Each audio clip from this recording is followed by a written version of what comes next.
اسلام سے نہ بھاگو، راہ خدا یہی ہے۔ اے سونے والو جاگو، شمس الضحیٰ یہی ہے۔ اعوذ باللہ من الشیطان الرجیم، بسم اللہ الرحمن الرحیم۔ السلام علیکم ورحمۃ اللہ وبرکاتہ۔ ناظرین، آج 23 دسمبر 2023 ہے اور پروگرام راہ خدا کے ساتھ جرمنی سے آپ کی خدمت میں حاضر ہیں۔ ہمارا آج کا پروگرام بھی حسب سابق براہ راست آپ کی خدمت میں پیش کیا جا رہا ہے، اور اگر آپ کے ذہن میں جماعت احمدیہ کے بارے میں حضرت مرزا غلام احمد قادیانی علیہ السلام جو کہ بانی جماعت احمدیہ ہیں، آپ کی تعلیمات کے حوالے سے، آپ کے دعوی کے حوالے سے کسی بھی قسم کا کوئی سوال ہو تو آپ جو سکرین پر نمبرز آپ کو دکھائے جا رہے ہیں، ان نمبرز پر رابطہ کر کے اپنے سوالات یہاں پر بھجوا سکتے ہیں، تو انشاءاللہ ہم آپ کے سوالات کے جوابات دیں گے۔ آج جو علماء خاکسار کے ساتھ یہاں پر شریک گفتگو ہیں، ان میں مکرم و محترم شمشاد احمد قمر صاحب ہیں، اور اسی طرح مکرم و محترم حفیظ اللہ بروانہ صاحب ہیں۔ آپ دونوں حضرات کو بھی السلام علیکم ورحمۃ اللہ۔ وعلیکم السلام۔ ناظرین، حضرت مرزا غلام احمد قادیانی علیہ السلام، آپ جماعت احمدیہ کے بانی ہیں۔ آپ علیہ السلام نے یہ دعویٰ کیا کہ اس امام مہدی اور مسیح موعود جس کی پیش گوئی آن حضرت صلی اللہ علیہ وآلہ وسلم نے فرمائی، نہ صرف ایک پیش گوئی بلکہ متعدد جگہ پر اور متعدد نشانیوں کے ذریعے سے اس ایک موعود کی پیش گوئی آپ علیہ السلام نے فرمائی۔ خدا تعالیٰ کا جو وعدہ تھا کہ اس امت میں ایک نبی کو آن حضرت صلی اللہ علیہ وآلہ وسلم کی تعلیمات کو پھیلانے کے لیے، آن حضرت صلی اللہ علیہ وآلہ وسلم کی جو مقصد تھا، جو اسلام کی تبلیغ تھی، اس کو مزید بڑھانے کے لیے، اسلام کی تعلیمات کو بہتر طور پر پیش کرنے کے لیے ایک نبی اللہ کو مبعوث کرے گا۔ ہمارا یہ ایمان ہے کہ وہ خدا تعالیٰ کی طرف سے جس کو مبعوث کیا گیا وہ حضرت مرزا غلام احمد قادیانی علیہ السلام ہیں۔ آپ علیہ السلام نے یہ دعویٰ کیا کہ میں انہی پیش گوئیوں کے موافق خدا تعالیٰ نے مجھے مبعوث کیا ہے جو آن حضرت صلی اللہ علیہ وآلہ وسلم نے بیان فرمائی تھیں، اور اپنی بعثت کا مقصد بھی آپ علیہ السلام نے بڑے واضح طور پر بیان فرمایا۔ چنانچہ آپ کے الفاظ میں ہی میں آپ کی بعثت کا جو مقصد ہے اس کو آپ کے سامنے رکھتا ہوں۔ حضرت مسیح موعود علیہ السلام فرماتے ہیں، خدا تعالیٰ نے اس زمانے کو تاریک پا کر اور دنیا کو غفلت اور کفر اور شرک میں غرق دیکھ کر اور ایمان اور صدق اور تقوی اور راست بازی کو زائل ہوتے ہوئے مشاہدہ کر کے مجھے بھیجا ہے، تاکہ وہ دوبارہ دنیا میں علمی اور عملی اور اخلاقی اور ایمانی سچائی کو قائم کرے، اور تا اسلام کو ان لوگوں کے حملے سے بچائے جو فلسفیت اور نیچریت اور اباحت اور شرک اور دہریت کے لباس میں اس الہی باغ کو کچھ نقصان پہنچانا چاہتے ہیں۔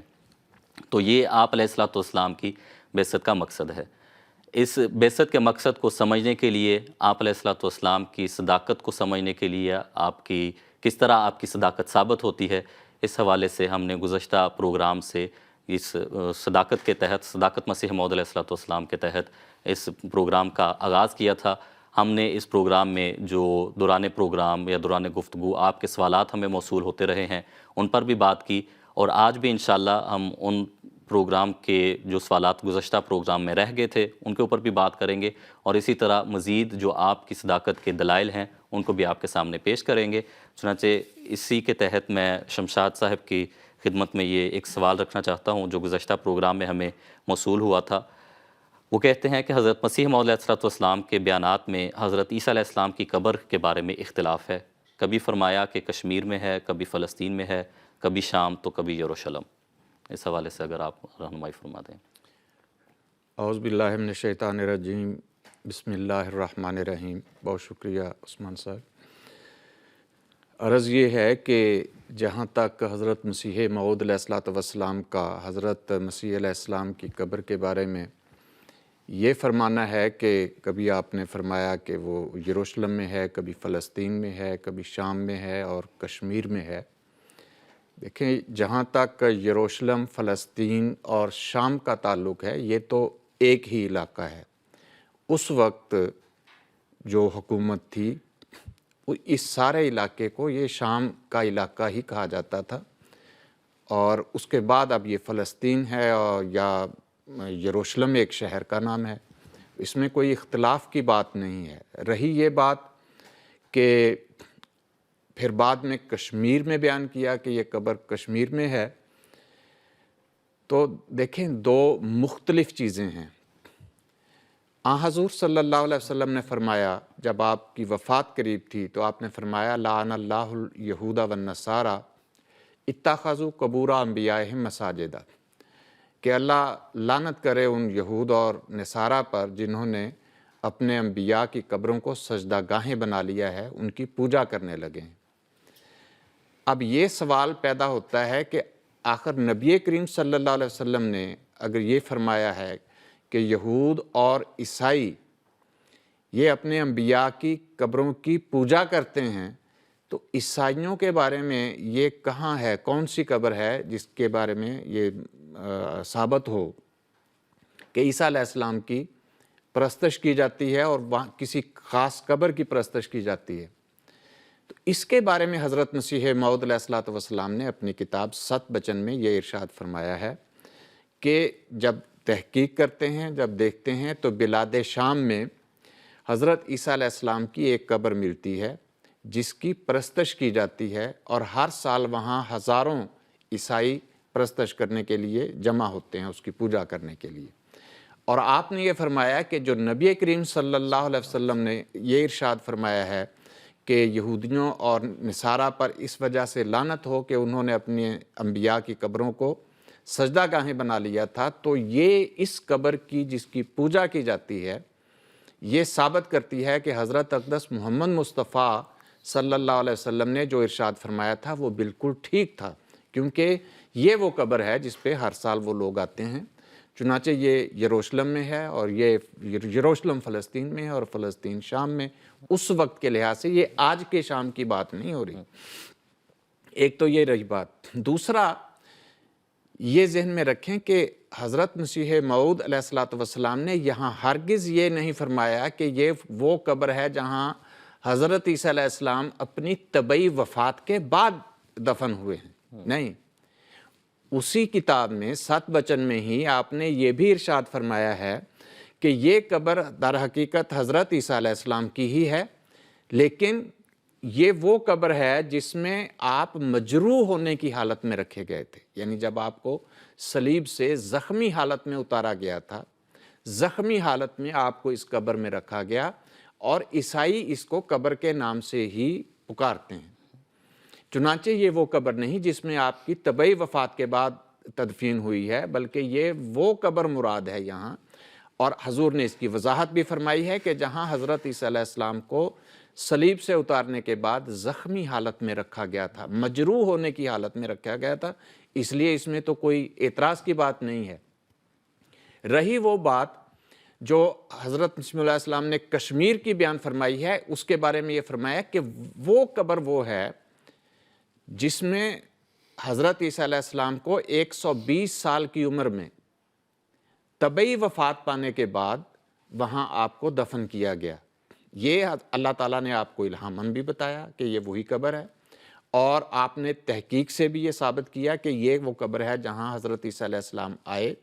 یوزاسف یا شہزادہ نبی کے نام پہ آپ وہاں پہ مشہور بھی ہوئے، اور وہاں آپ نے طبعی وفات پائی 120 سال کی عمر میں، اور یہ وہ قبر ہے۔ اور تمام دلائل سے بھی آپ نے ثابت کیا، نمبر 1 کہ حضرت عیسیٰ علیہ السلام کی ہجرت قرآن اور حدیث سے بھی اور تاریخی واقعات سے بھی آپ نے ثابت کی۔ مسیحی ہندوستان میں بڑی تفصیل کے ساتھ اس کا ذکر ہے۔ اور پھر یہ کہ 120 سال آپ نے عمر پائی، یہ حضور صلی اللہ علیہ وسلم کی حدیثوں کے اندر موجود ہے کہ حضرت عیسیٰ علیہ السلام 120 سال زندہ رہے۔ اور اس کے بعد پھر وفات کا جہاں تک تعلق ہے، وہاں بھی اللہ تعالیٰ نے خود یہ فرمایا کہ یا عیسیٰ انی متوفی کا ورافعہ کا لیے، میں تجھے وفات دینے والا ہوں اور تیرا رفع کرنے والا ہوں۔ یہ لوگ وفات نہیں دے سکتے۔ تو کہنے کا مقصد یہ ہے کہ جہاں تک اس قبر کا تعلق ہے، یہ قبر جو شام میں بتائی گئی ہے وہ حضرت مسیح علیہ السلام نے وضاحت فرمائی ہے، وہ قبر ہے جہاں حضرت عیسیٰ علیہ السلام کو زخمی حالت میں رکھا گیا تھا، اور جس قبر کا کشمیر میں ذکر کیا گیا ہے اس میں واضح آپ نے فرمایا ہے کہ یہ وہ قبر ہے جس میں آپ کو 120 سال کی طبعی عمر پانے کے بعد، اور جو وفات ہوئی ہے، وفات کے بعد، طبعی وفات کے بعد جو آپ کی تدفین ہوئی ہے کشمیر کی قبر سے، وہ قبر مراد ہے۔ باقی یہ کہ جی اختلاف ہے، اختلاف اس میں کوئی نہیں ہے، کہ وہ عیسائی بھی مانتے ہیں کہ وہ قبر ہے، لیکن وہ یہ کہتے ہیں کہ اس قبر میں رکھے گئے تھے زخمی حالت میں، اس کے بعد زندہ ہو کے وہ آسمان پہ چلے گئے۔ ہم یہ کہتے ہیں کہ زخمی حالت میں رکھے گئے تھے، یہ درست ہے، لیکن اس کے بعد زندہ ہو کے آسمان پہ نہیں گئے، بلکہ زخمی حالت میں بے ہوش تھے، ہوش میں آنے کے بعد وہاں سے ہجرت کر گئے، اور قرآن سے، حدیث سے، باقی تاریخی واقعات سے ثابت ہوتا ہے کہ یہ ہجرت کشمیر کی طرف ہوئی، اور پھر حدیث سے ثابت ہوتا ہے کہ 120 سال عمر پائی، وہاں وفات پائی، اور وہاں پہ جو قبر ہے تاریخی واقعات بھی ثابت کرتے ہیں کہ یہ وہی قبر ہے۔ رہی فلسطین کی قبر کہ جی یروشلم میں کبھی کہا، فلسطین میں، یہ ایسے ہی ہے جیسے ہم کہیں کہ جی حضرت خلیفۃ المسیح ہجرت کے بعد کہاں آئے تھے؟ لندن میں۔ اگر کوئی یہ کہہ دیتا ہے کہ حضور لندن تشریف لے گئے تھے، پھر کوئی یہ کہتا ہے کہ حضور برطانیہ تشریف لے گئے تھے، یا پھر اس کے بعد کوئی یہ کہتا ہے کہ حضور یورپ میں تشریف لے گئے تھے، تو تینوں باتوں میں کوئی اختلاف نہیں ہے، اس لیے کہ وہ لندن برطانیہ میں ہے اور برطانیہ یورپ میں ہے۔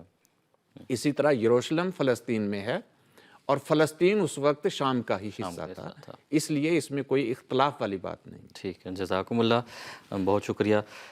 حفیظ اللہ صاحب، آپ کی خدمت میں اگلا سوال رکھنا چاہتا ہوں۔ ہم بات کر رہے ہیں حضرت مسیح موعود علیہ الصلوۃ والسلام کے بارے میں کہ آپ علیہ الصلوۃ والسلام وہ سچے اور مسیح موعود اور امام مہدی ہیں جن کی پیشگوئی آن حضرت صلی اللہ علیہ وسلم نے فرمائی تھی۔ تو یہاں پر سوال یہ اٹھتا ہے کہ امام مہدی پر ایمان لانا واجب ہے یا واجب نہیں ہے، اور کیوں واجب ہے؟ بسم اللہ الرحمن الرحیم۔ جزاک اللہ۔ قرآن کریم کی جو سورۃ جمعہ ہے اس میں حضور صلی اللہ علیہ وسلم کی 2 بعثت کا ذکر کیا گیا ہے۔ وآخرین منہم لما یلحقوا بہم کے مطابق جو آخری زمانہ میں ظاہر ہونے والا فارسی الاصل شخص جو ہے اس کی بعثت کو در حقیقت حضور صلی اللہ علیہ وسلم کی بعثت قرار دیا گیا ہے۔ گویا کہ وہ موعود جو آخری زمانے میں ظاہر ہوگا وہ حضور صلی اللہ علیہ وسلم کا حقیقی ذل ہوگا۔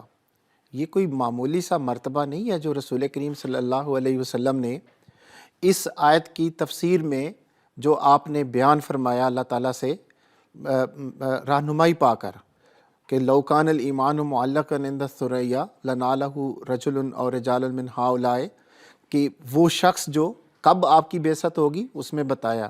تو ایک ایسا شخص جس نے ایمان کو ثریا ستارے سے واپس دوبارہ دنیا میں لانا تھا، وہ معمولی شخص نہیں ہو سکتا، وہ اس کی بیعت کے بغیر ممکن ہی نہیں۔ دوسری بات یہ ہے کہ تمام شیعہ اور سنی کتب اس بات پر یہ ان کے اندر ایک متفقہ عقیدہ چلا آ رہا ہے کہ جب وہ موعود ظاہر ہوگا امام مہدی تو اس کی بیعت کرنا اور حضور صلی اللہ علیہ وسلم کا سلام اس تک پہنچانا یہ ہر مسلمان پر واجب ہے۔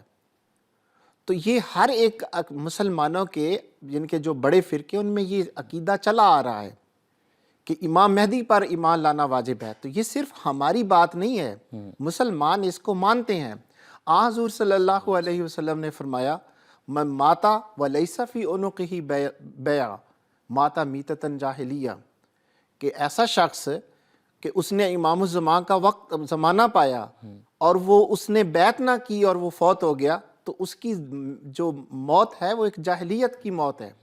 اسی طرح رسول کریم صلی اللہ علیہ وسلم نے اس موت کے بارے میں فرمایا فَإِذَا رَأَيْتُمُوهُ فَبَايِعُوهُ وَلَوْ حَبًّا عَلَى الثَّلْجِ فَإِنَّهُ خَلِيفَةُ اللَّهِ الْمَهْدِي، کہ اے لوگو اگر اس شخص کا زمانہ پاؤ امام مہدی کا تو اس کی بیعت کرنا، خواہ جتنی بھی مشکلات سے مشکلات کی گھڑیاں آئیں، خواہ تمہیں برف کے پہاڑوں پر اس سے گزر کے جانا پڑے، لیکن اس کی بیعت کرنا۔ کیوں؟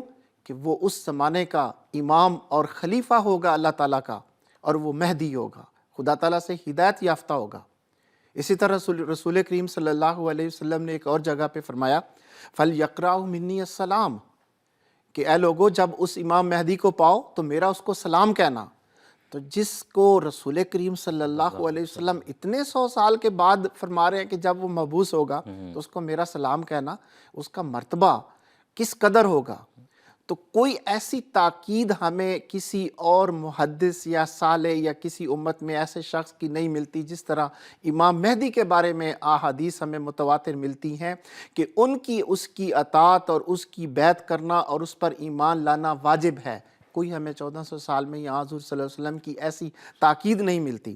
اسی طرح اس آنے والے موعود کے بارے میں تو رسول کریم صلی اللہ علیہ وسلم نے مسلم میں اس کو نبی اللہ قرار دیا ہے۔ تو نبی کس لیے آتا ہے؟ کیا اگر کہ جو شخص اگر خدا تعالیٰ ایک مبعوث کو بھیجتا ہے تو کیا یہ بھی پھر اجازت ہے کہ جو مرضی اس پر ایمان لے اور جو مرضی اس کا انکار کر دے اور اس کو کچھ بھی نہیں کہا جائے گا؟ تو ہمیں تو یہ سنت نظر آتی ہے کہ جب خدا تعالیٰ اپنا فرستادہ بھیجتا ہے تو اس کی بیعت کرنا، اس کی جماعت میں داخل ہونا، یہ اس وقت کے لوگوں پر فرض ہو جاتا ہے۔ اسی طرح ایک اور روایت بحار الانوار میں آتا ہے کہ حضور صلی اللہ علیہ وسلم نے فرمایا، جس نے اس کی اطاعت کی اس نے میری اطاعت کی، اور جس نے اس کی نافرمانی کی اس نے میری نافرمانی کی۔ اور پھر فرمایا کہ جس نے مہدی کو جھٹلایا اس نے کفر کیا۔ تو اگر مہدی کی تکذیب کرنی ہے، اس پر بیعت نہیں کرنی، تو پھر تو وہ یہ کفر کے زمرہ میں آتا ہے۔ اسی طرح شیعہ اور اہل سنت کا اس بات پر بھی اجماع ہے کہ قرآن کریم کی یہ جو آیت ہے لِيُظْهِرَهُ عَلَى الدِّينِ كُلِّهِ، کہ یہ جو تمام ادیان پر اسلام کا غلبہ ہے، یہ مسیح امام مہدی کے زمانہ میں ہوگا، اس کے ہاتھ پر ہوگا۔ تو اگر تمام اسلام کا اگر تمام ادیان پر غلبہ اس موعود کے زمانہ میں ہونا تھا تو بیعت سے باہر کس طرح ہو سکتا ہے؟ اس پر ایمان لائے بغیر کس طرح یہ غلبہ پھر ہو سکتا ہے؟ اور یہ جو میں آپ کو بتا رہا ہوں کہ شیعہ اور سنی جو کتب اور مفکرین ہیں یہ متفق ہیں اس بات پر کہ جو عالم اسلام کا تمام ادیان پر غلبہ ہے وہ مسیح موعود کے زمانے میں ہوگا۔ مثلا تفسیر ابن جریر میں لکھا ہے کہ یہ جو لِيُظْهِرَهُ عَلَى الدِّينِ كُلِّهِ هَذَا عِنْدَ خُرُوجِ الْمَهْدِيِّ، کہ یہ امام مہدی کے ظہور کے وقت ہوگا۔ اسی طرح تفسیر جامع البیان میں بھی یہ ہمیں ذکر ملتا ہے وَذَلِكَ عِنْدَ نُزُولِ عیسیٰ بن مریم، کہ یہ اس وقت یہ غلبہ ہوگا جب عیسیٰ بن مریم نازل ہوں گے۔ اسی طرح شیعہ حضرات کی مشہور کتاب بحار الانوار ہے، اس میں بھی یہ ہے کہ یہ آیت جو ہے یہ نزلت فی القائم، قائم سے مراد امام مہدی ہیں کہ ان کے حق میں یہ نازل ہوئی ہے۔ اسی طرح ایک اور حوالہ ہمیں شیعہ کتب سے ملتا ہے، کتاب غایت المقصود میں ہے کہ مراد از رسول دری جا امام مہدی موعود است، کہ یہاں پہ جو یہ رسول سے مراد ہے لِيُظْهِرَهُ عَلَى الدِّينِ كُلِّهِ، اس آیت میں رسول سے مراد امام مہدی علیہ الصلوۃ والسلام ہے۔ اسی طرح ہم اگر علماء کا اور جو سلف ہیں ان کا ذکر کریں تو بہت سارے ہمیں علماء کے اقوال ملتے ہیں جنہوں نے امام مہدی کا مرتبہ بیان فرمایا ہے۔ اب اس وقت اجازت نہیں دیتا کہ میں ان علماء کا ذکر کروں، بلکہ انہوں نے تو بعض علماء نے تو یہاں تک فرمایا کہ وہ جو امام مہدی نازل ہوگا، وہ آئے گا موعود، اس کا مرتبہ بعض نبیوں سے بھی زیادہ ہوگا۔ تو اگر اس کا مرتبہ اتنا بڑا ہے تو اس کی بیعت سے پھر باہر کس طرح رہ جاتا ہے؟ آخر پہ میں ایک حدیث پیش کرنا چاہتا ہوں جو اس مضمون کی تائید کرتی ہے۔ ابو داؤد کی یہ حدیث ہے کہ حضرت علی سے روایت ہے کہ آخری زمانہ میں ایک شخص نکلے گا وراء النہر، کہ نہر کی دوسری طرف سے اس کا ظہور ہوگا، یقال لہ حارث، اس کا نام حارث ہوگا، اور وہ کیا کرے گا؟ وہ آل محمد کے لیے مضبوطی کا ذریعہ ہوگا۔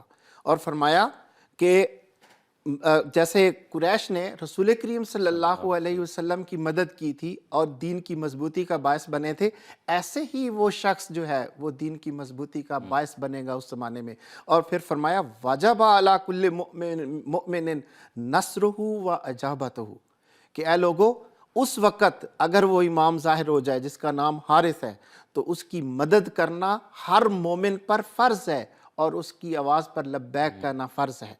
تو یہ کون شخص ہے؟ اس کے بارے میں جیسے کہ بتایا کہ یہ حدیث امام بہقی، امام نسائی، اسی طرح شیعہ بعض کتابوں میں بھی یہ ذکر ہے اس حدیث کا۔ تو پہلی تو یہ بات ہے کہ اس کی جو تشریح بیان کی امام ملا علی قاری نے، انہوں نے فرمایا کہ ہر مومن پر اس کی مدد کو واجب قرار دینا یہ کوئی عام کسی کا ذکر نہیں، بلکہ یہ قرینہ اس بات پر دلالت کرتا ہے کہ اس سے مراد امام مہدی ہیں۔ کہ حارث سے مراد۔ دوسری بات یہ ہے کہ حارث سے یہ ایک صفاتی نام ہے امام مہدی کا رکھا گیا کہ وہ اس امام مہدی کا تعلق ایسے گھر سے ہوگا جو زمیندار گھر ہوگا، جو کھیتی باڑی کا کام کرتے ہوگا۔ حارث کا مطلب ہوتا ہے کھیتی باڑی کرنے والا۔ تو ایک تو اس کا تعلق کہ کس گھرانے سے ہوگا، اس میں یہ ذکر فرمایا۔ پھر فرمایا وراء النہر سے مراد کیا ہے، یہ بخارا اور سمرقند کا علاقہ ہے۔ تو اس میں ایک یہ بھی اشارہ ملتا ہے کہ وہ آنے والا موت جو ہے وہ عرب سرزمین سے نہیں ہوگا، بلکہ وہ فارس سرزمین سے ہوگا، اور یہ بخارا اور سمرقند کا تمام علاقہ جو ہے یہ فارس کے ہی تحت آتا تھا، اور حضرت مسیح علیہ السلام کا خاندان جو ہے وہ بخارا اور سمرقند سے ہی ہندوستان میں آ کر آباد ہوا، جیسے کہ حضرت مسیح علیہ السلام نے اس کا ذکر فرمایا۔ اور اس بات کی تائید حضور صلی اللہ علیہ وسلم کی وہ حدیث کرتی ہے جس میں فرمایا لو کان الایمان معلقا عند الثریا لنالہ رجل اور رجال من ہؤلاء، حضرت سلمان کے بارے میں۔ اور آخری بات اس میں امام میں اس حارث، اس امام مہدی کا کام بھی بتا دیا، یمکن، کہ وہ دین کی تمکنت کا باعث بنے گا، کہ جیسے قرآن کریم میں اللہ تعالیٰ نے فرمایا کہ وہ جو خلفاء خدا تعالیٰ مبعوث کرے گا کہ وہ دین کی تمکنت کا باعث بنیں گے، تو اسی طرح وہ امام مہدی کا سب سے بڑا کام یہ ہوگا کہ وہ امت مسلمہ کے لیے اور اسلام کے لیے تمکنت کا باعث بنے گا۔ تو یہ وہ تمام اس حدیث میں امام مہدی کے ظہور کی جگہ بھی بتا دی، امام مہدی کا کام بھی بتا دیا، اور یہ جو تمام کی تمام باتیں ہیں یہ ایک ایسے شخص کے متعلق ہیں کہ وہ فرمایا کہ اس پر ایمان لانا ہر مومن پر فرض ہے۔ تو بہت ساری اور احادیث ہیں جو حضرت آج صلی اللہ علیہ وسلم کی اس بات کی طرف اشارہ فرماتی ہیں کہ وہ آنے والا موت، خصوصاً امام مہدی علیہ السلام یا عیسیٰ بن مریم جو آخری زمانے میں نازل ہوا، اس پر ایمان لانا ہر مسلمان کا فرض ہے۔ اور جیسے کہ میں نے شروع میں بتایا تھا، یہ صرف جماعت احمدیہ کا عقیدہ نہیں ہے، یہ تمام کیا شیعہ اور کیا سنی سب اس بات پہ متفق ہے کہ جب امام مہدی آئیں گے تو اس کی بیعت کرنا لازمی ہوگا۔ ہم اس امام مہدی کو دیکھ کر مان لیا، اس کی بیعت کر لی ہے، وہ اس امام مہدی کا ابھی تک انتظار کر رہے ہیں، صرف اختلاف اس بات کا ہے۔ ٹھیک ہے، یعنی کہ حضرت صلی اللہ علیہ وسلم نے بڑا تاکیداً حکم فرمایا ہے کہ اس کی بیعت لازمی ہے، تو پھر کیوں کا سوال تو اس جگہ پہ نہیں رہتا۔ جزاکم اللہ۔ شمشاد صاحب، میں اگلا سوال آپ کی خدمت میں رکھنا چاہتا ہوں۔ ہمیں علم ہے کہ حضرت مسیح موعود علیہ السلام نے یہ بیان فرمایا کہ خدا تعالیٰ مجھ سے ہم کلام ہوتا ہے، تو اس حوالے سے اللہ تعالیٰ نے آپ کو آئندہ جو چیزیں واقعہ پذیر ہونے والی تھیں ان کی خبریں بھی عطا فرمائیں۔ تو ان میں سے ایک یہ ظہیر صاحب ہیں، وہ یہ کہتے ہیں کہ اعتراض کیا جاتا ہے کہ محمدی بیگم والی پیش گوئی آپ نے ایک فرمائی تھی جو کہ پوری نہیں ہوئی، تو اس حوالے سے اگر آپ ہماری رہنمائی فرمائیں۔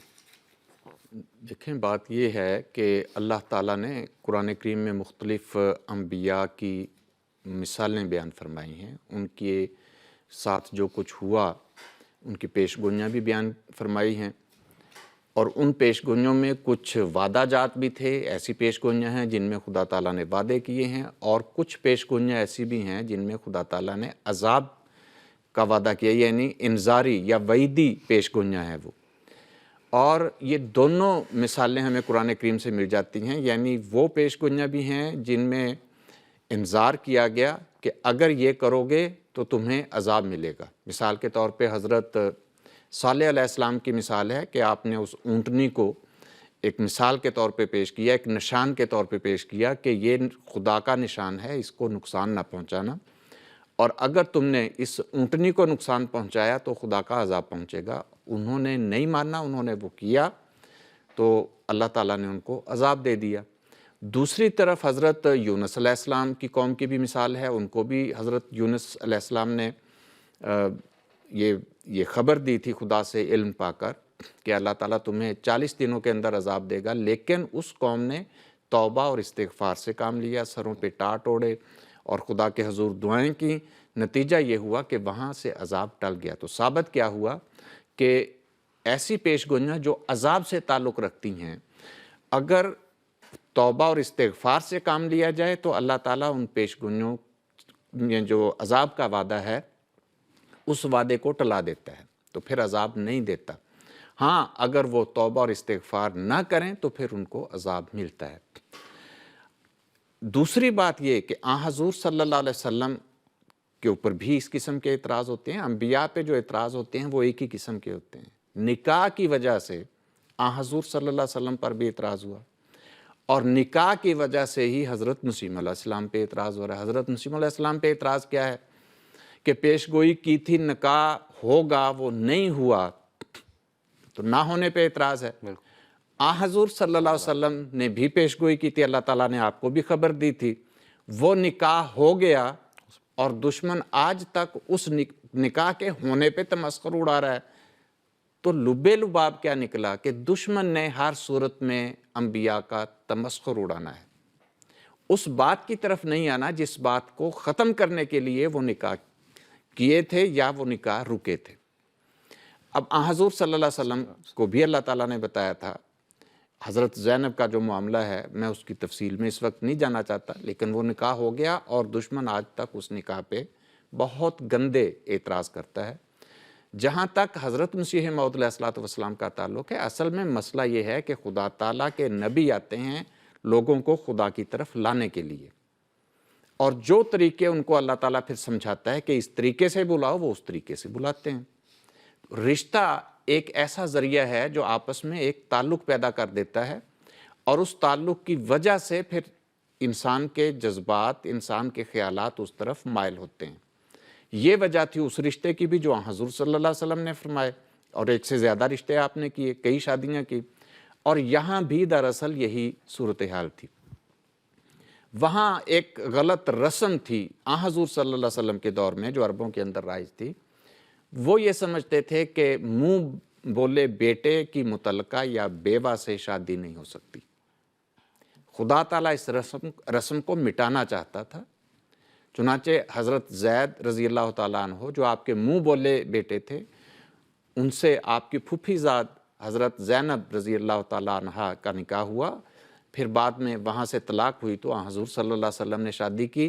شادی کیوں کی؟ اس رسم کو مٹانا اور غلط ثابت کرنا مقصد تھا کہ منہ بولا بیٹا جو ہے اس کی اہلیہ سے شادی نہیں کی جا سکتی، تو اسلام کے اندر یہ سبق دیا گیا کہ شادی ہو سکتی ہے۔ یہاں بھی جو محمدی بیگم کا قصہ ہے، اصل میں مسئلہ محمدی بیگم کا نہیں تھا، حضرت مسیح موعود علیہ الصلوۃ والسلام کے خاندان کا جو یہ حصہ تھا، یہ حضرت اقدس محمد مصطفیٰ صلی اللہ علیہ وسلم یعنی اسلام اور بانی اسلام کو بہت تنزیہ انداز میں یاد کرتا تھا، ایون گالیاں تک دیتے تھے اسلام کو اور حضور صلی اللہ علیہ وسلم کو بھی۔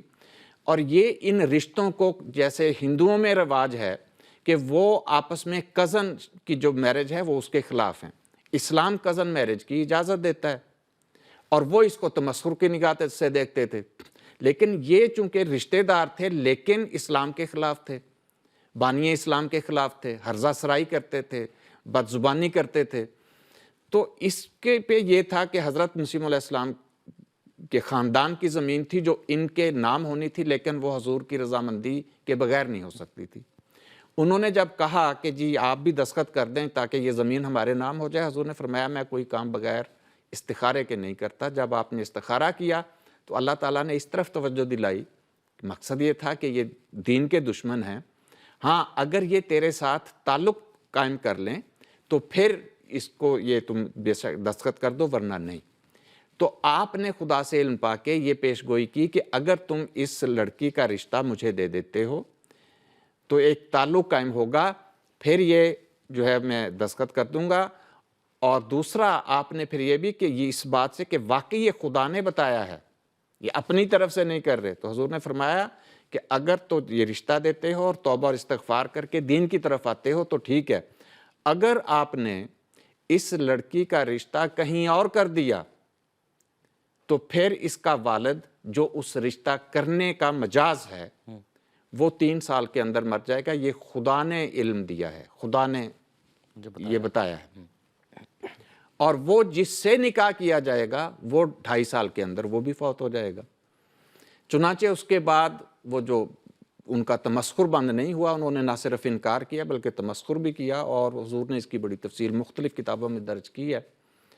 اس کے بعد چونکہ اب ان کے جو محمدی بیگم کے والد تھے مرزا احمد بیگ صاحب، وہ اصل میں یہ ابتدا ان سے ہوئی تھی اس نافرمانی کی، تو وہ 6 مہینے کے اندر ان کی وفات ہو گئی، اور جب وفات ہوئی تو اس وقت جو دوسرا حصہ تھا، یعنی جن سے ان کی شادی ہوئی تھی، مرزا سلطان محمد صاحب، سلطان بیگ صاحب، انہوں نے توبہ استغفار سے کام لیا، اور توبہ استغفار سے کام لینے کی وجہ سے انہوں نے حضرت مسیح علیہ السلام کی خدمت میں خط بھی لکھا، اور اس کے بعد کوئی مخالفت، کوئی چیز ان کے اندر پیدا نہیں ہوئی۔ تو جب انہوں نے توبہ کی، اور شرط یہ تھی کہ اگر وہ توبہ کر لیں، دین کی طرف مائل ہو جائیں، تو پھر بچ سکتے ہیں۔ تو جب خدا نے خود شرط رکھوائی ہے، جس نے توبہ نہیں کی اور نافرمانی کی، وہ 6 مہینے کے اندر وہ پیش گوئی کو پورا کر گیا۔ اس لیے یہ کہنا کہ پیش گوئی پوری نہیں ہوئی، یہ بالکل غلط بات ہے۔ اگر پوری نہیں ہوئی تو مرزا احمد بیگ کیسے فوت ہو گیا؟ لیکن اس کی وجہ سے، اس کو دیکھتے ہوئے مرزا سلطان بیگ کے دل پہ ایک ہیبت پیدا ہوئی، خوف پیدا ہوا، وہ توبہ کی طرف مائل ہوا، حضور کو خط بھی لکھا۔ تو اس کا نتیجہ یہ ہوا کہ اس سے وہ موت ٹل گئی۔ جب موت ٹل گئی تو لوگوں نے اعتراض کرنا شروع کر دیا کہ جی وہ مرا نہیں ہے، پیش گوئی نہیں پوری ہوئی، وغیرہ وغیرہ۔ اس پہ حضرت مسیح علیہ السلام نے یہ وضاحت فرمائی کہ بھئی اس پیش گوئی کے اندر شرط تھی، جب انہوں نے توبہ کی ہے اس شرط کی وجہ سے، ہاں اگر تم یہ سمجھتے ہو کہ یہ پیش گوئی پوری نہیں ہوئی اور اس نے توبہ نہیں کی، تو وہ میدان میں آئے، پھر ٹھیک ہے، ہمت کرو اور مرزا سلطان محمد سے کہو کہ وہ اشتہار دے دے اور اس بات کا اعلان کر دے کہ میں اس سے کوئی خوف زدہ نہیں ہوا اور میں اپنے اسی یعنی تکذیب کے اوپر قائم ہوں۔ اور حضور نے فرمایا کہ اگر وہ یہ اشتہار دے دیتا ہے اور انکار کر دیتا ہے اس بات سے کہ میں نے کوئی توبہ نہیں کی، تو پھر خدا جو بھی مدت مقرر کرے گا اس میں کوئی شرط نہیں ہوگی۔ لیکن انہوں نے نہ صرف اقرار کیا بلکہ وہ مقصد پورا ہوا جس مقصد کی خاطر یہ نکاح کرواتا ہے اللہ تعالیٰ، کہ وہاں بھی کیا تھا کہ دین کے قریب کرنا تھا، ایک اصلاح کرنی مقصد تھی۔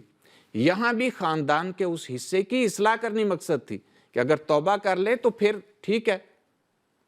جب اس نے توبہ کر لی، وہ خاندان دین کی طرف مائل ہو گیا، تو پھر لازمی بات ہے کہ ایسی صورت میں تو اللہ تعالیٰ عذاب نہیں دیا کرتا۔ اس لیے یہ نہیں کہہ سکتے کہ حضور صلی اللہ علیہ وسلم نے پوری کیسے ہوئی، دوسرا حصہ کیسے پورا ہوا۔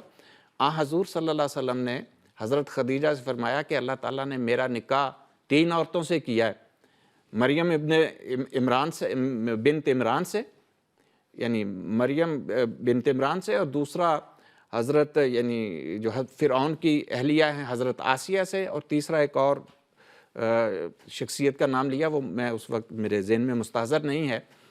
تو جب یہ حضرت خدیجہ نے فرمایا مبارک ہو، اس نکاح کا مطلب کیا تھا؟ مطلب یہ تھا کہ ان کی قومیں اسلام کے اندر داخل ہوں گی، اور وہ ہوئی ہیں۔ یہاں بھی نکاح کا مطلب کیا تھا؟ توبہ کرنے کا، کہ وہ واپس دین کی طرف آ جائیں۔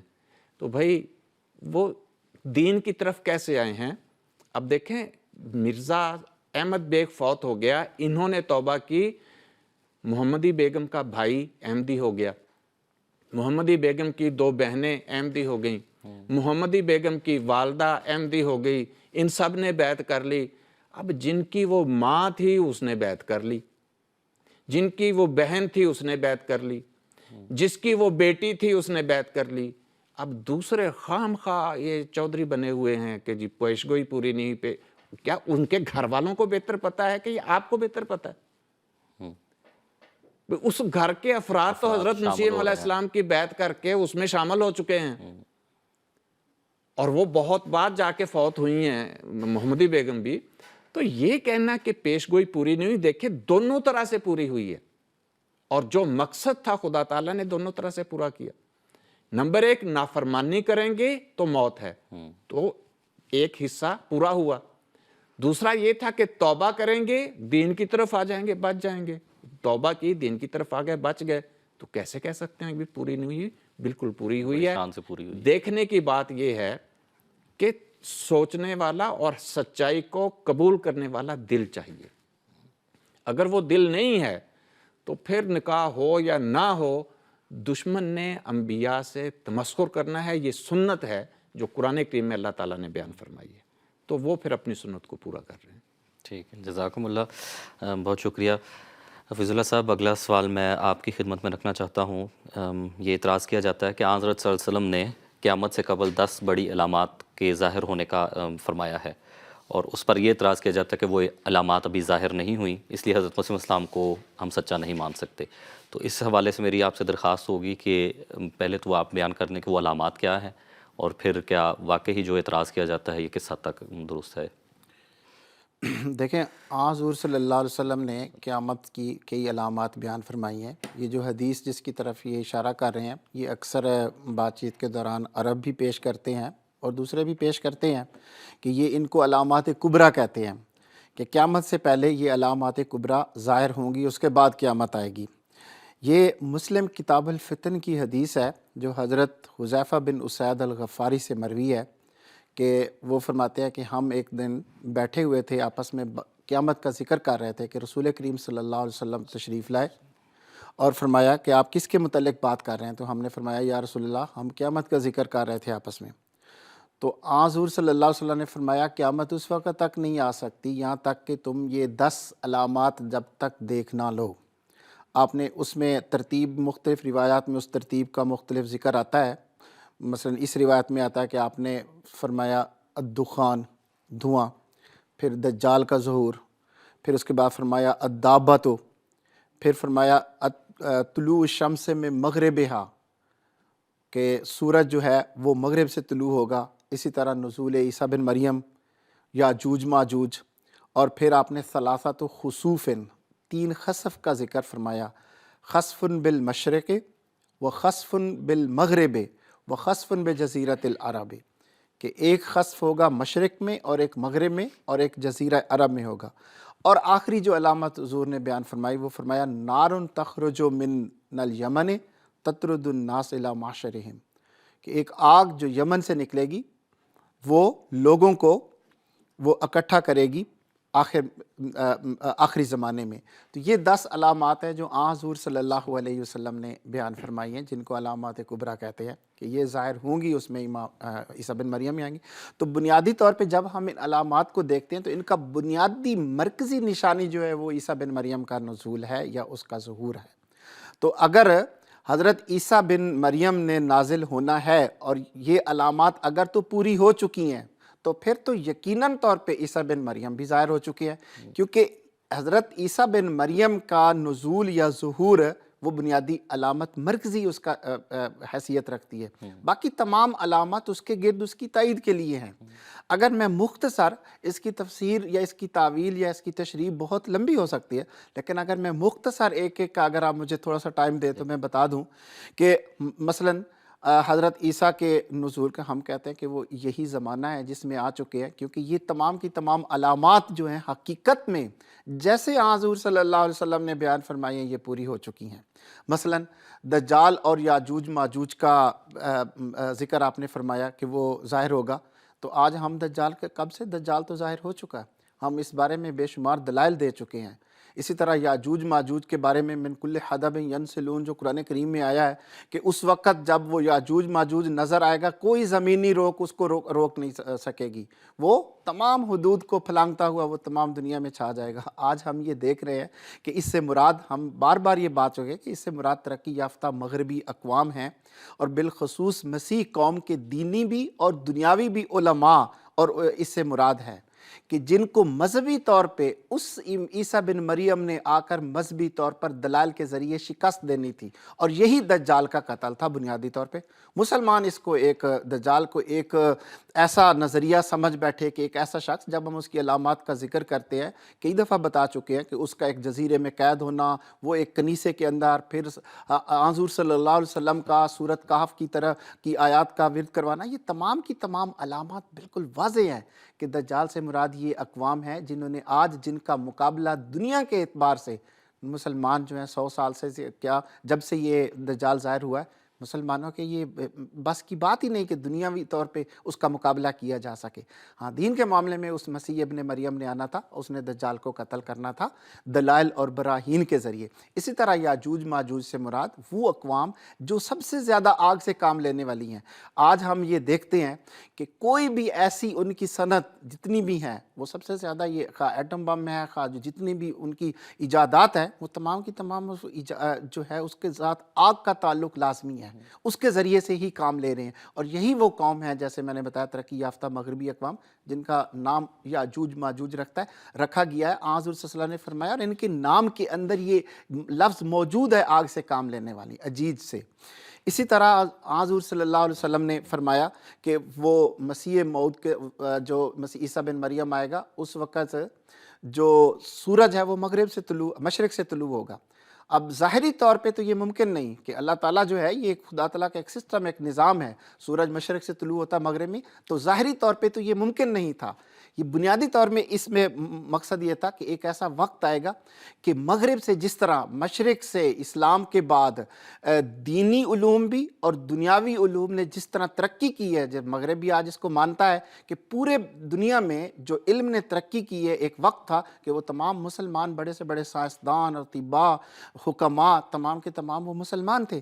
تو ایک ایسا وقت آئے گا کہ مشرق سے مغرب سے سورج طلوع ہوگا کہ علم کا سورج جو ہے وہ مغرب سے طلوع ہوگا، جو تمام دنیا کو منور کرے گا۔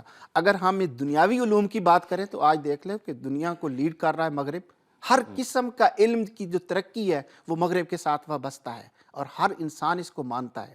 اور اگر دینی علوم کی طرف دیکھا جائے تو یہ بھی یقینی طور پہ ہے کہ اللہ تعالیٰ نے ایسے راستے کھولے ہیں کہ یہ دنیا جس طرح دین میں اس نے ترقی کی ہے کہ ایک وقت آئے گا، اور آج ہم دیکھ رہے ہیں کہ جس قدر تیزی کے ساتھ مغرب کے اندر مسلمانوں کی مساجد اور یہ چیز اور ترقیات اور دلائل کے ساتھ اسلام کی تبلیغ ہو رہی ہے، کچھ بعید نہیں کہ یہ اقوام جب اسلام میں داخل ہوں گی تو یقیناً طور پہ اسلام جو ترقی کرے گا، اور ہمارا یہ یقین ہے اس وقت جو ہے گویا کہ یہ جو اسلام کا سورج ہے وہ مغرب سے طلوع ہوگا۔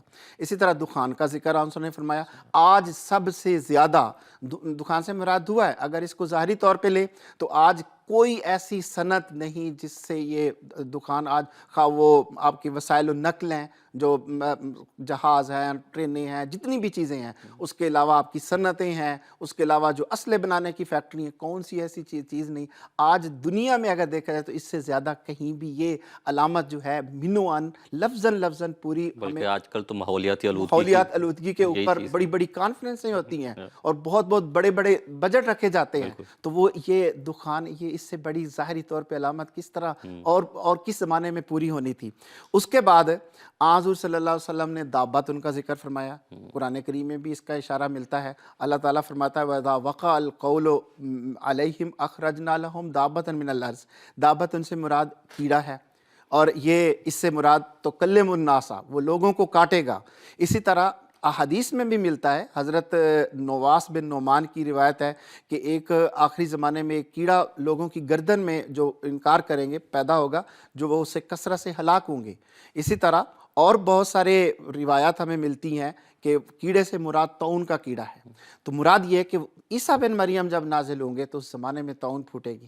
یہ آج سے ہم حضرت مسیح علیہ السلام مخالفین بھی جانتے ہیں کہ حضرت مسیح علیہ السلام نے اس کے بارے میں پیش گوئی فرمائی 1898 میں، اور وہ کس طرح پوری ہوئی کہ ایک ایک دن میں ہزاروں کی تعداد میں طاعون سے لوگ مرے۔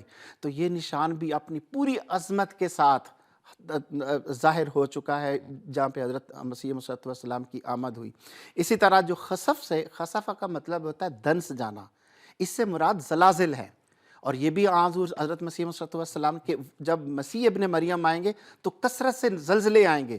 حضرت مسیح علیہ السلام نے اس پیش گوئی کا بھی اظہار فرمایا اور زلازل سے پہلے متنبع کیا، اور بہت سارے زلازل ہندوستان میں، امریکہ میں، یورپ میں، عربوں میں یہ زلزلے ہر جگہ پہ آئے، اور حضرت مسیح علیہ السلام نے ان کا ذکر بھی فرمایا ہے۔ اور یہ جیسے حضور صلی اللہ علیہ وسلم نے فرمایا کہ خسف فی المشرق و خسف فی الغرب و خسف فی جزیرۃ العرب، بعینی اسی طرح یہ خسف جیسے کہ میں نے بتایا یہ ظاہر ہو چکے ہیں، اور کثرت سے زلازل آئے۔ حضرت مسیح علیہ السلام نے اپنی کتب میں اس کا اظہار فرمایا ہے۔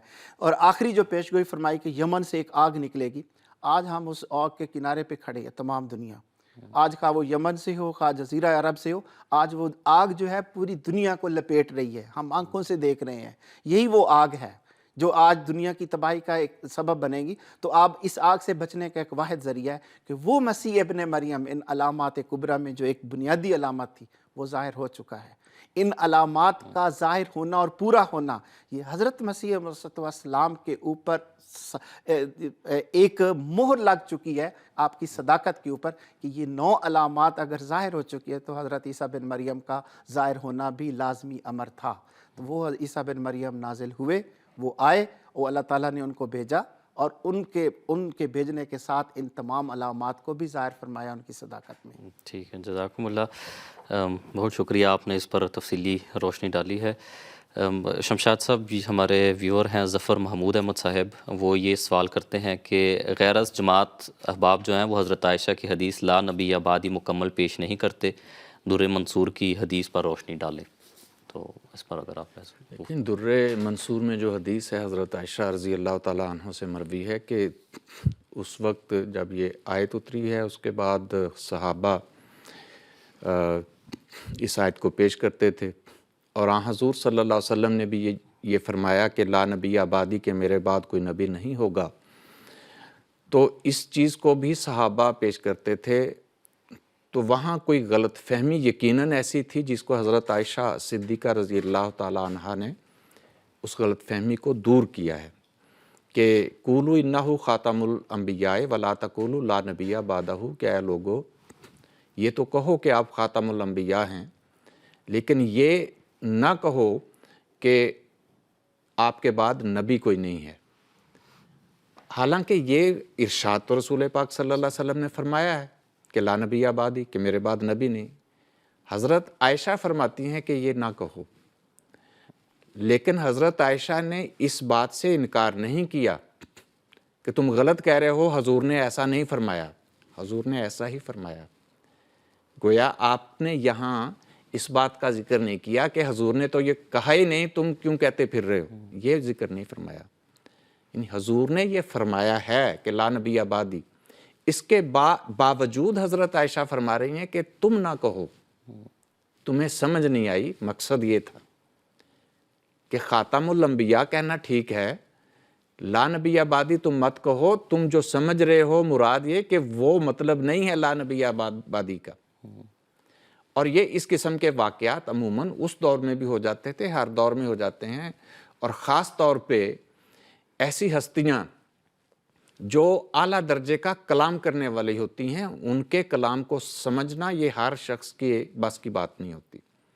حضور صلی اللہ علیہ وسلم تو وہ ہستی تھے جن کو جوامع الکلم عطا کیے گئے تھے، یعنی جامع کلمات عطا کیے گئے تھے، ایک ایک لفظ میں ایک سمندر ہوتا تھا مضامین کا، تو اس لیے حضور نے یہ تو فرمایا۔ اور اسی طرح ایک اور حدیث ہے کہ حضرت ابو ہریرہ رضی اللہ تعالیٰ عنہ کو حضور صلی اللہ علیہ وسلم نے فرمایا کہ من قال لا الہ الا اللہ فدخل الجنہ، کہ جس نے لا الہ الا اللہ کہہ دیا وہ جنت میں داخل ہو گیا۔ حضرت ابو ہریرہ رضی اللہ تعالیٰ عنہ فٹافٹ نکلے وہاں سے کہ میں جا کے دوسرے لوگوں کو بھی اس کی خبر دوں۔ راستے میں حضرت عمر رضی اللہ تعالیٰ عنہ ملے، تو آپ نے پوچھا کدھر جا رہے ہو؟ تو انہوں نے کہا میں لوگوں کو یہ بتانے جا رہا ہوں کہ حضور نے یہ فرمایا، آپ نے ان کو پکڑ لیا، مت کرو اس طرح، لوگوں کو مت بتاؤ کہ نہیں مجھے رسول پاک صلی اللہ علیہ وسلم نے فرمایا۔ آپ ان کو پکڑ کے رسول پاک صلی اللہ علیہ وسلم کی خدمت میں لے گئے، حضور نے کہ حضور یہ کہہ رہا ہے، تو حضور صلی اللہ علیہ وسلم نے فرمایا کہ ہاں میں نے یہ کہا ہے، لیکن حضرت عمر رضی اللہ تعالیٰ عنہ نے فرمایا، عرض کی کہ یا رسول اللہ اگر یہ اعلان کر دیا جائے گا لوگوں میں تو اس کا مطلب یہ ہوگا کہ لوگ عمل کرنا چھوڑ دیں گے، وہ سمجھیں گے کہ بس لا الہ الا اللہ کہہ دیا تو جنت میں داخل ہو گئے، پھر باقی اعمال کی ضرورت نہیں ہے۔ کیا مطلب تھا؟ مطلب یہ کہ لا الہ الا اللہ کہنا یہ درست ہے کہ یہ جنت کی چابی ہے، جس نے یہ کہا وہ جنت میں داخل ہو گیا، لیکن اس کی گہرائی میں جانا ضروری ہے کہ بھی لا الہ الا اللہ جو کہتا ہے دل سے اس کے اوپر عمل کرنا بھی ضروری ہے، کہ پھر جب کہا جائے کہ اللہ ایک ہے تو اس اللہ کے سوا کسی کی معبود پرستش نہیں کرنی۔ دوسرا یہ کہ اس خدا نے پھر جو احکامات دیے ہیں ان سارے احکامات پر کما حقہ عمل کرنے کی کوشش کرنی ہے، تو جو اس طرح کرے گا وہ جنت میں جائے گا، اور حضور کا مقصد بھی یہ تھا۔ لیکن جب حضرت عمر رضی اللہ تعالیٰ عنہ نے اس طرف توجہ دلائی کہ یا رسول اللہ یہ امکان پیدا ہو جائے گا کہ وہ صرف زبانی لا الہ الا اللہ کو پکڑ لیں گے، جبکہ اصل حقیقت یہ ہے کہ لا الہ الا اللہ کا مطلب تو عمل کرنا ہے. عمل کو چھوڑ دیں گے. کیا مطلب تھا؟ لوگوں کو سمجھ نہیں آئے گی. تو حضور نے منع فرما دیا کہ ٹھیک ہے یہ اعلان نہ کرو. حضرت عائشہ صدیقہ رضی اللہ تعالیٰ عنہ کا یہ اعلان بھی ایگزیکٹلی اسی قسم کا یہ اعلان تھا کہ خاتم الانبیاء تو آپ کو کہو، لا نبی بعدی نہ کہو. کیا مطلب؟ تمہیں اس کا پتہ نہیں ہے کہ لا نبی بعدی کا مفہوم کیا ہے. مطلب یہ ہے کہ میں خاتم الانبیاء ہوں، میرے بعد کوئی نبی نہیں. کیا مطلب؟ مجھے چھوڑ کے کوئی نبی نہیں آئے گا. قرآن کریم میں یہی مفہوم اللہ تعالیٰ نے بیان فرمایا ہے. فَبِأَيِّ حَدِيثٍ بَعْدَ اللَّهِ وَآيَاتِهِ يُؤْمِنُونَ. اب یہاں بعد کا کیا مطلب ہے؟ اللہ کا تو بعد نہیں ہوتا. اللہ نے تو فوت نہیں ہونا، نہ ختم ہونا ہے، وہ تو ازلی و ابدی ہے.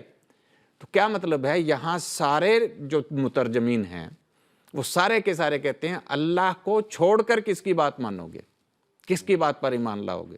تو یہاں بھی دراصل یہ مطلب ہے کہ میں خاتم الانبیاء ہوں اور مجھے چھوڑ کے کوئی نبی نہیں آئے گا. اب جو آئے گا وہ میری مہر کے ساتھ آئے گا، وہ میرے اوپر ایمان لانے والا ہوگا. اس کو اور یہی حضرت عائشہ صدیقہ رضی اللہ تعالیٰ عنہ کا مطلب تھا کہ آپ نے یہ حدیث اس وجہ سے بیان فرمائی، لوگوں کو سمجھانا مقصد تھا کہ تم جو لا نبیہ کا بعدی کا مفہوم سمجھ رہے ہو وہ مفہوم نہیں ہے.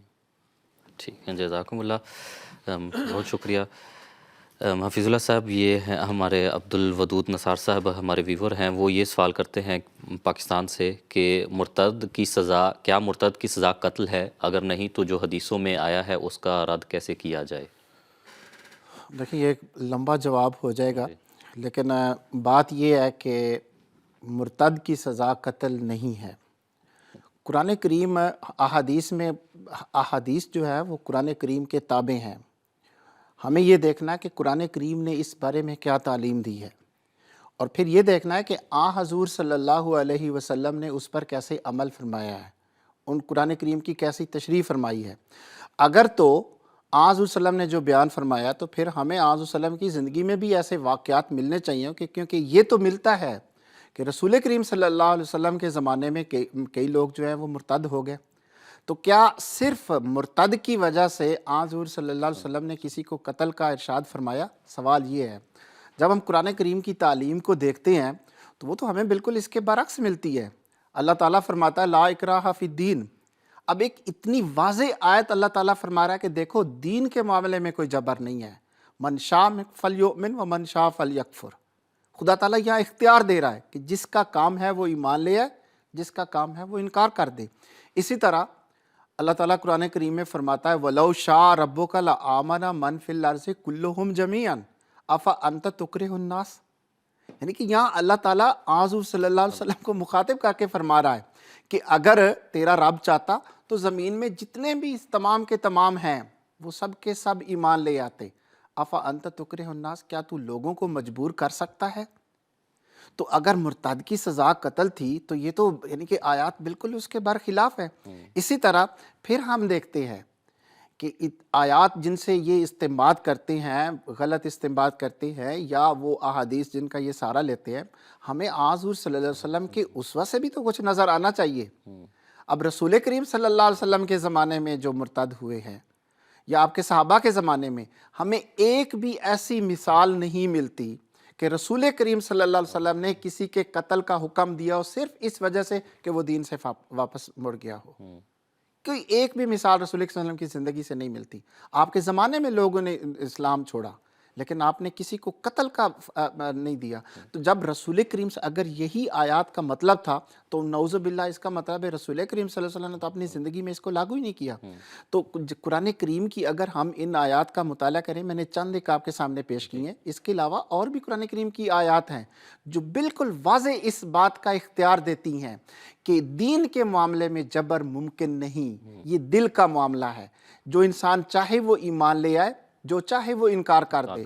پھر یہ اختیار اللہ تعالیٰ نے جب رسول کریم صلی اللہ علیہ وسلم جس پر شریعت اتری اس کو نہیں دیا, فرمایا لست علیہم بمسیطر. تو جب رسول کریم صلی اللہ علیہ وسلم کو یہ اختیار نہیں دیا گیا تو کسی دوسرے کو کس طرح یہ اختیار دیا جا سکتا ہے؟ تو تیسری بات یہ ہے کہ اگر مسلمہ کذاب یا اس کے علاوہ اگر کسی کے خلاف مسلمانوں نے جہاد کیا یا ان کو قتل, وہ صرف ارتداد کی وجہ سے نہیں تھا, ان کے تو گناہوں کی لسٹ بڑی طویل تھی.